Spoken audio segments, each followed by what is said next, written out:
దళిత బిడ్డల సపోర్ట్ లేకుండా నీ సేవ ఎక్కడుందిరా నా సహోదరుడా? దళిత బిడ్డల చేయూత లేకుండా, దళిత బిడ్డల ఆదరణ లేకుండా, దళిత బిడ్డల ప్రోత్సాహం లేకుండా, దళిత బిడ్డలు నీకు సువార్త చెప్పకుండా అసలు నీకెట్ట తెలిసాడ్రా దేవుడు? నాకు బాప్తీసం ఇచ్చినోడు దళితుడు, సత్యవాక్యం నేర్పినోడు దళితుడు, నాకు దేవుని ప్రేమను చూపినవాడు దళితుడు. ఈరోజు ఎత్తి భజన కొట్టి పాటలు పాడుతున్నావు. ఆత్మ సంబంధమైన గీతాలని అవన్నీ రాసినోడు దళితుడు.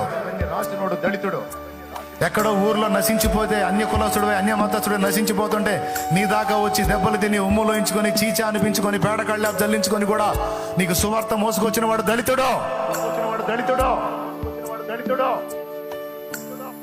ఆ దళితుడికి ఈరోజు అన్యాయం జరుగుతుంది, దారుణమైన వివక్ష జరుగుతుంది. కనీసం నోరు తెరిచి మాట్లాడటానికే మాయరోగం రా సేవ కూడా. నోరు తెరిచి ఒక స్పందించడానికి భయం ఎందుకురా? దళిత బిడ్డల పక్షంగా మాట్లాడడానికి దైవజనుడా?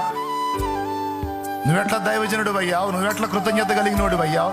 నువ్వెట్లా సేవకుడు అయ్యావు? సిగ్గు శరం లేకుండా, కృతజ్ఞత లేకుండా, దేవుని ప్రేమ లేకుండా. చిన్న పెద్ద ప్రతి ఒక్కళ్ళు ఏడాడ చెత్త వ్యవహారాలకు నోరు తెరిచి మాట్లాడతారుగా. చెయ్యండి వీడియోలు, మాట్లాడండి, అడగండి, ప్రభుత్వాన్ని అడగండి, ప్రశ్నించండి, రాష్ట్ర కేంద్ర గవర్నమెంట్స్ అడగండి. ప్రశ్నించడం తప్పు కాదే, అడగటం తప్పు కాదే, జరుగుతున్న అన్యాయాన్ని నిరసించడం తప్పు కాదే.